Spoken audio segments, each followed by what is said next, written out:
Welcome everybody to Bugbears and Brews. My name's Brian, and tonight we're going to do Encounter number 14 recap of our Storm King Thunders campaign.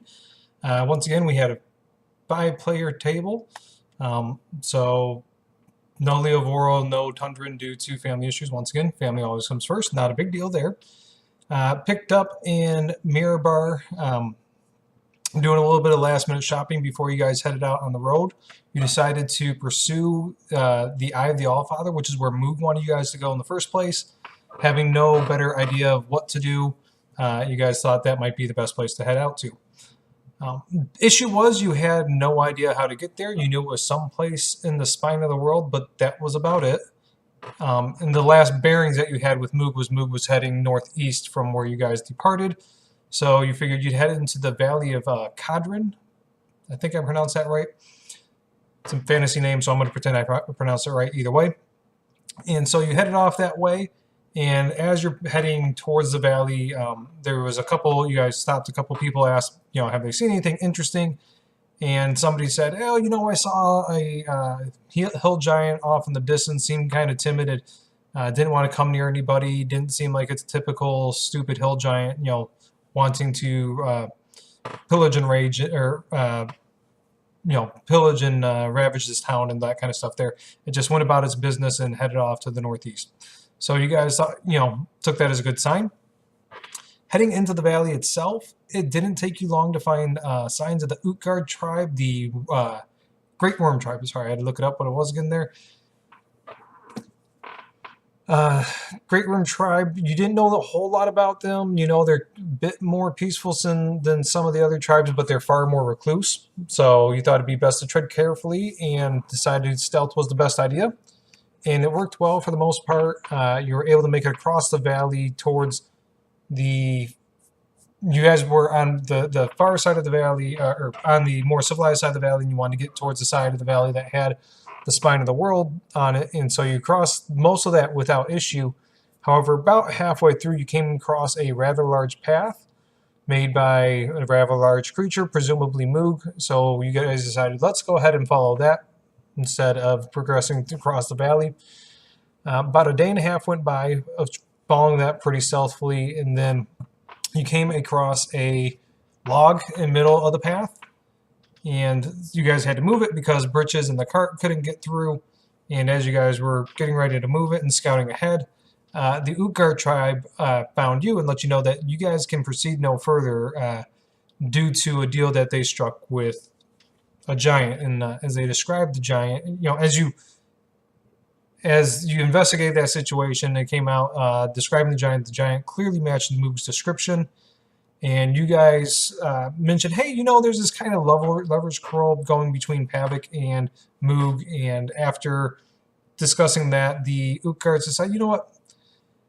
Who are we to stand in the way of love? They'll let you pass as long as you prove yourself with a feat of strength, much like Moog did.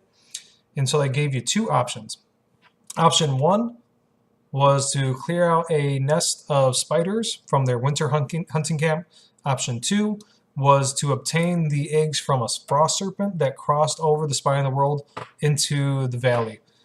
They are not really familiar with the frost serpent, but it seems like a powerful beast, and so they wanted its eggs because it's taken up layer in the spring base camp. And guess what? I really don't even know what season it is in our game, so we're going to pretend it's summer because summer's nice, right? So there we go. You guys decided you didn't want to deal with spiders, especially with Inigo. Inigo does not like spiders. Inigo is Don's new character that transitioned into the last game there. And so you guys decided, let's go with serpents. Plus, the other thing with the serpents is it was a half a day's march versus a 2-day march. So serpents you thought was the better way to go. The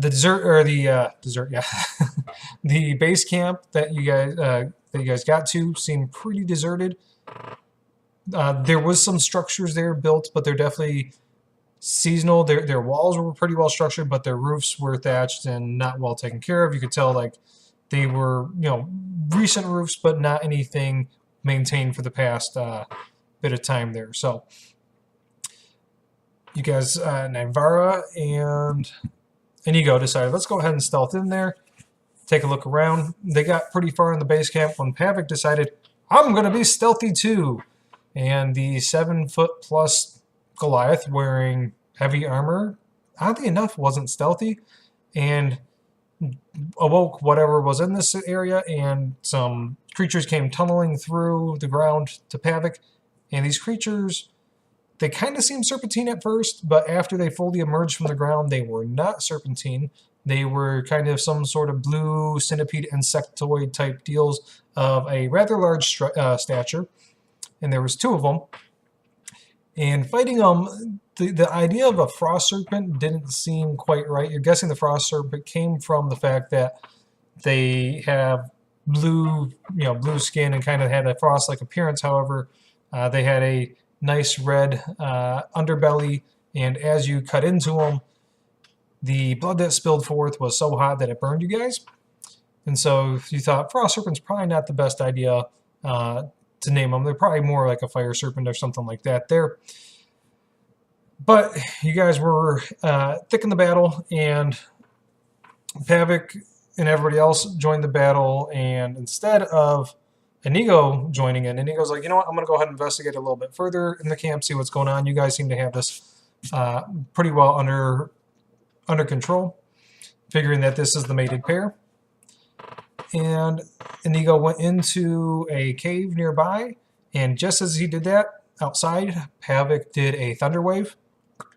Nice big loud clap for 300 feet all around him, and that noise made it into the cave and echoed and reverberated throughout.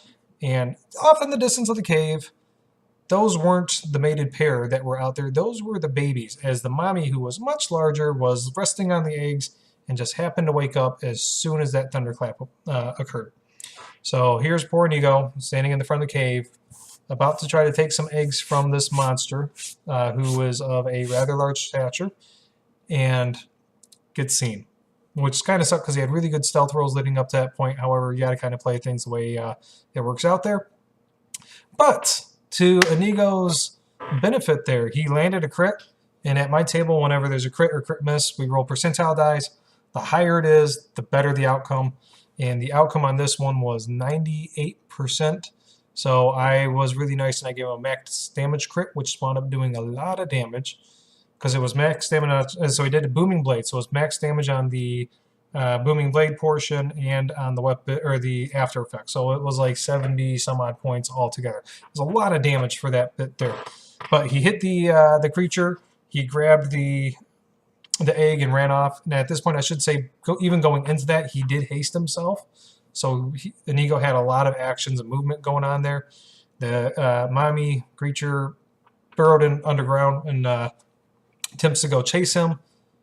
He put down the egg, didn't see the creature anywhere else, and the creature came up right next to him. And I am really thankful that I missed him, because when I designed this encounter, I designed it to be treated as a ranged encounter, and getting people in melee was not ideal. Melee, a single hit with this creature probably would have killed most, if not anybody at the table on an average damage.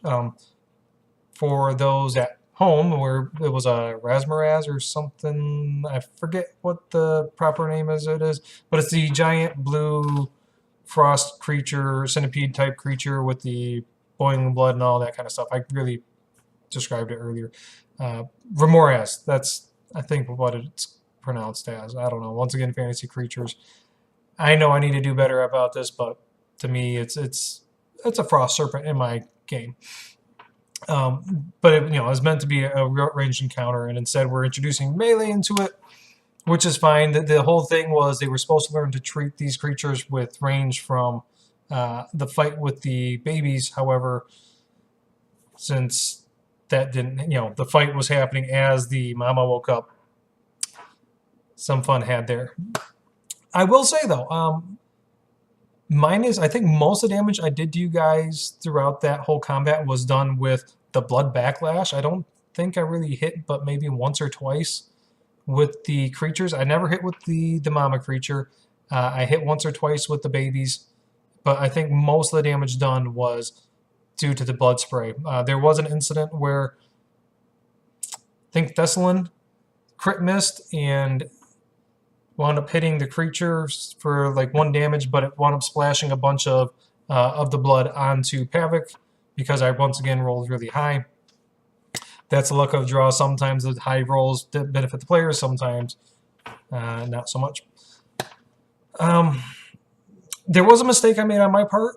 We did launch a fireball at the mama creature, and it was a really strong fireball. I don't remember the exact amount to it. These creatures are immune to fire damage, but oh well. I didn't pay attention to it in the heat of the moment, so oh well. Moving on though, post death of these guys, the Utgards were kind of watching you guys, observing you. They let you know they weren't helping out because their numbers are not exactly the highest right now, and they had enough to take you guys out, but they didn't want to waste anybody fighting these things. And you guys are, are displaying your worth to them versus the other way around. So there was a longbow +1 and a +1 shield that you guys found in the town. Some of the younger Utgards didn't feel too keen on you guys taking that. However, the elder one said, you know what, let them have it. There was a peace offering there. They gave you guys a necklace that looked like it was made from some of the chitin of the purple worm. And then shared some dinners, told some stories. They then led you off the passage, the same passage that Moog took towards the spine of the world. And from there, you guys went to head in the mountains and you realized the axe beaks aren't really going to do well in the mountains. And so you traded the axe beaks for some female donkeys that the table has belovedly named Britches Bitches, because Britches is the male donkey that we have, and so now Britches has some bitches. You did let them keep the cart too, and you put all the goods on the donkeys to carry around. From there, into the spine of the world. First night uneventful. The second night, though, as you guys were setting up camp, you heard 2 giants looking around for a female giant and going up and investigating it on a ridge there. The 2 giants were frost giants, and they had a winter wolf with them. And they were looking for a female giant, presumably Moog. You guys decided, you know what, we're not messing with 2 frost giants. We're going to go ahead and hide. You hid, but they wound up searching all around the area. They didn't find you, but where we left off was with the giants deciding, you know what, we're going to go 2 separate ways, cover more ground. And I'm not speaking for the party, but I thought you guys were leaning towards taking the giants out one at a time to help Moog not get into trouble, and also to help you guys not get in trouble, since you're thinking eventually that you will be linking up with Moog and these giants might be an issue there. So that's where we left off. Nobody's level 7, so nobody even asked about it. Still got a couple more weeks for that. So I will see you guys on Wednesday. Take care. Bye.